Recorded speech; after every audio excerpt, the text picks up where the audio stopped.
और बहुत सारी किल्लत गैस। एक बहुत अच्छे सक्रिय सामाजिक कार्यकर्ता भी थे।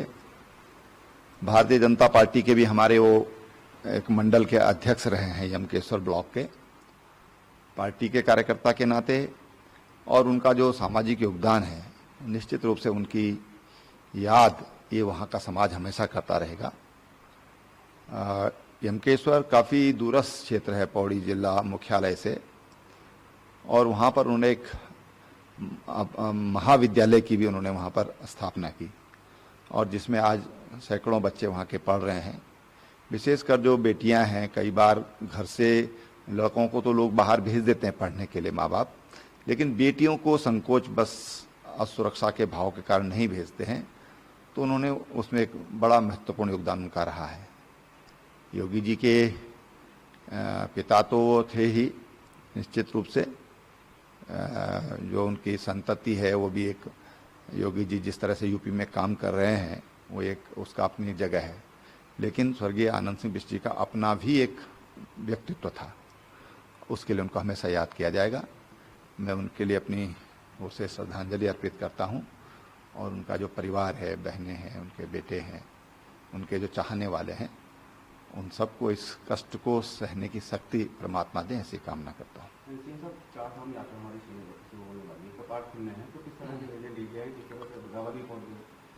देखिए, उसके बारे में क्योंकि राज परिवार ही वहाँ का घोषणा करता है, और आज जो महाराजा मनजिंदर शाह जी हैं, उन्होंने आज डिक्लेयर किया है कि 15 मई को प्रातःकाल 4:30 बजे बद्रीनाथ जी के कपाट खुलेंगे, और 5 मई को जो अखंड दिया बद्रीनाथ जी के मंदिर में जलता है, उसके लिए गाड़ू घड़ा उसकी रस्म होती है। एक तरह से तेल निकाला जाता है तेल से, तो वो रस्म जो है वो 5 मई को होगा।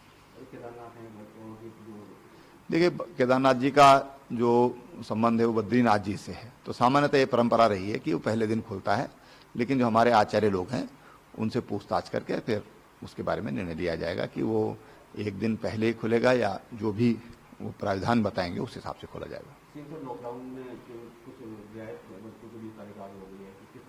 नहीं, काफ़ी रियायत दी गई हैं। जैसे इंडस्ट्री को खोलने के लिए परमिशन किया है, जो निर्माण कार्य हैं उनको खोला गया है, जो हमारे कृषि से जुड़े हुए जो दुकानें हैं उनको खोलने के लिए परमिशन किया है, जो मोटर मैकेनिक हैं उनको ओपन किया गया है।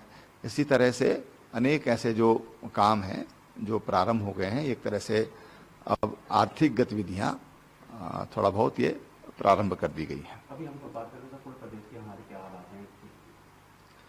देखिए, राज्य में अभी हम ये कह सकते हैं कि स्थिति पूरी तरह नियंत्रण में है।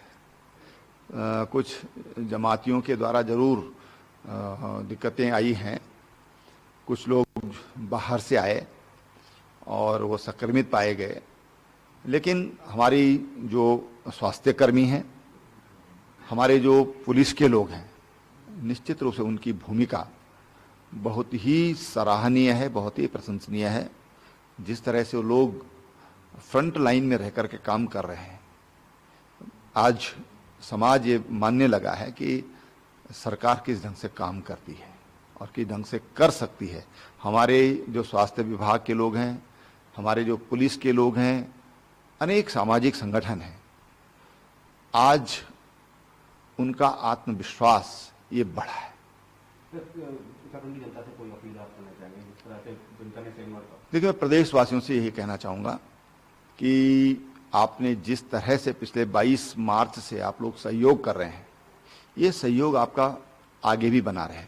इसके लिए मैं उनसे बिल्कुल विनम्र भाव से प्रार्थना करता हूँ, क्योंकि जो ये कोरोना वायरस है, ये इसका कोई रूप नहीं है।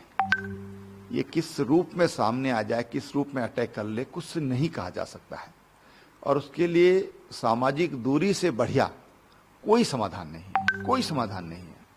वैज्ञानिक आज यही सजेस्ट कर रहे हैं, यही सुझा रहे हैं, यही समझा रहे हैं कि आप सामाजिक दूरी बनाकर रखिए, कोरोना आपके पास नहीं आएगा। ये जो लक्ष्मण रेखा है सामाजिक दूरी की, वही इसका समाधान है, उसको बनाए रखें, ये मैं अपील करता हूं। तो सीएम त्रिवेंद्र सिंह रावत को आप सुन रहे थे, जहां पर वो भावभीनी श्रद्धांजलि अर्पित कर रहे थे सीएम योगी आदित्यनाथ के पिता को।